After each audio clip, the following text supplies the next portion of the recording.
Hello everybody, welcome to That's Football. I'm Mark Goldbridge and this is your latest football transfer news, and it's a huge boost for Arsenal this morning. They've got some deals lined up and others. I think it's really intelligent. We'll talk about why in a minute. Madueke, Rodrygo at Real Madrid. Where will Arsenal go on the striker? Some big news coming in this morning. Obviously, Nico Williams won't be going to Arsenal. We thought he was going to Barcelona. He's now staying at Athletic Bilbao. Massive news this morning, which has reverberations around the transfer window. And of course, Newcastle bidding £55 million for Elanga last night. Is the transfer window now starting to kick off? Let's get into it. And look, first of all, I think that the video we did yesterday on Jota and that tragic news, just reading the comments from everybody, this has hit the world of football in a very, very big way. And I think now is the time to where a lot of people, Liverpool are grieving.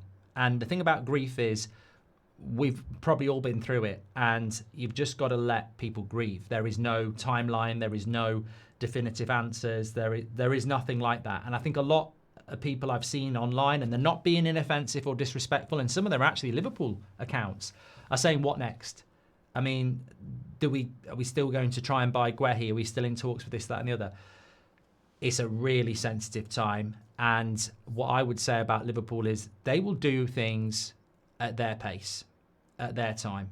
I don't think there's going to be any transfer stories or anything else coming out with Liverpool at the moment, because I don't think they matter to Liverpool Football Club at the moment. One of the things I was thinking about this morning actually was that how is this going to impact that Liverpool team? They've just been together, had an amazing season, won a title, and one of their friends is no longer here. Psychologically, that is a big thing for Liverpool and Arne Slot and that fan base to deal with. So what next for Liverpool? We know they had a very good transfer window in June, but that's not going to matter now. They've got a season to prepare for where they were probably one of the favourites to win the league. That doesn't matter now. They just need the time to grieve as a football club. And when they're ready, then they will speak. And until then, there's just no point speculating about whether they're going to buy a centre-back or what's going to happen. They must be given the time to grieve, as many of us are as well. It's massively shocking. But yeah, I understand why people are asking, but Liverpool Football Club will drive that one, and they must be given the time to do that. In relation to other teams, the transfer window is open, and obviously things are going on at the moment. I want to start off with Arsenal. Big season for Arsenal. They want to win the Premier League this season. They wanted to win it for the last few, but they want to win it this season. Some big developments coming out. We're going to start off with this story, which came in from I saw it on the BBC transfer page actually, but it's actually coming in from the Athletic, and it's quoted as this: Real Madrid and manager Xabi Alonso are in agreement over the sale of Brazil forward Rodrygo, who has been linked with Arsenal, if a suitable offer is made for the 24-year-old. I mean, I would be all over this if I was a Premier League club that could afford it. I mean, I'd love Man United to be all over it, although United don't really use wingers. But Arsenal want a winger. They've been linked to this player. You can't get Nico Williams. He's better than Madueke. He's better than any winger that's on the market now. The amazing thing about Arsenal is it's going to be really interesting to see what they end up with. At the start of the week, they're in talks with Eze.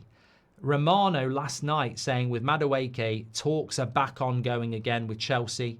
He's open to the move. That doesn't mean he wants to leave Chelsea. It's just saying that if Chelsea want him to go and Arsenal want him, he's open to have the conversation. He's not pushing to leave. But obviously they've brought in Gittins. They've got other options coming into that club with Esteban from Palmeiras. So he's open to having talks with Arsenal if Chelsea are open to selling him. So that is something that Arsenal are talking about. But Rodrygo's there, and Eze's there, and similarly with the striker situation, like you've got Sesko and Gyökeres. I mean, who would you want? Let us know in the chat, because for me it would be Rodrygo, but I think as an Arsenal fan, it must be a little bit confusing at times.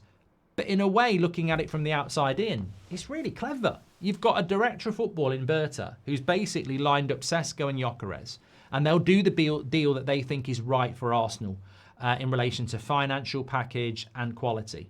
And it looks like they're doing it again with the winger. You've got Madueke, you've got Rodrygo there as well. And it's like, what's the package? Like, if Real Madrid wants stupid money, we'll get Madueke. And it's very clever because I haven't noticed this for a while, where, look at the striker situation again. You've got Sesko and Gyökeres. Normally, they'd be choosing where they want to go. And it appears they both want to come to Arsenal, and Arsenal are changing their mind. So it's like the club's got the power. So very interesting. Madueke talks are ongoing.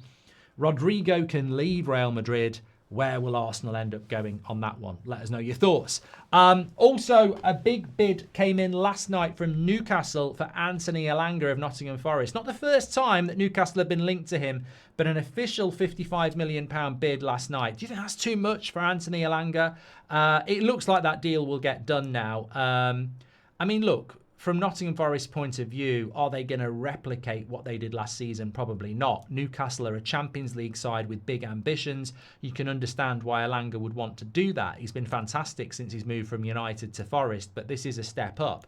We know that Newcastle are ambitious. They tried to get Pedro. He goes to Chelsea. They wanted Mbeumo. They couldn't get near him. Obviously, he's still at Brentford, but probably coming to Manchester United. But Anthony Elanga is an intelligent signing, hard-working contributor from the right-hand side. They've got Gordon and Barnes on one side. You'd have Murphy and Elanga on the other. They still need another forward, but they're adding that depth and quality that I think Newcastle will be looking to do. I think it's an intelligent signing. Is £55 million a lot of money? I don't think it massively is. When you look at Cunha going for 62 and Pedro going for over 50, and I think Elanga for 55. You've also got to factor in he's had a very good season and Forest don't want to sell. If he had a bad season and Forest were looking for money, okay, you're probably going to get him for 40, 45. But I think 55 is about right, and I think it's an intelligent signing. Of course it is. One thing I forgot to mention about Arsenal, by the way, is that there are links to Martinelli going to Saudi. This Nico Williams story has sort of shocked the world of football this morning in the transfer sense, because even I think Athletic Bilbao was saying we thought he was going to Barcelona. So he signed this massive new contract. You've got in the know Barcelona accounts last night saying 99% sure he's coming to Barcelona. And then this morning he's signing a new long-term contract at Bilbao. And he's just released his release clause has just doubled as well, which I think was quite a cheap release clause before. So that's his long-term future committed to Bilbao, which is fantastic for them. But it's thrown an absolute spanner in the works for Barcelona, who were also interested in Diaz from Liverpool, but Liverpool had already said no. And obviously Liverpool, as we mentioned, they're not going to be doing any conversations about anybody at the moment, but they'd already said no to Bayern. So Diaz is not on the table for Barcelona. Maybe Rashford's on the table. But Diaz not being on the table to leave Liverpool also might help Arsenal with Martinelli, because apparently the Saudi links that were looking at Diaz might be looking at Martinelli now. So things are starting to happen. We always knew it would happen in July, but things are starting to happen. Lots for you to get your thoughts in on there. Thanks, everyone, for your support as normal. I know it's been a difficult couple of days, but football is there's a lot going on. Club World Cup's back this weekend as well. I might do Bayern against PSG tomorrow. I'm not massively interested in this tournament. I don't think anybody is, but I wouldn't mind watching that because it's a competitive game against two teams. So I might watch that at 5 o'clock tomorrow. Take care, everyone. Speak to you soon and stay safe. Thanks for watching.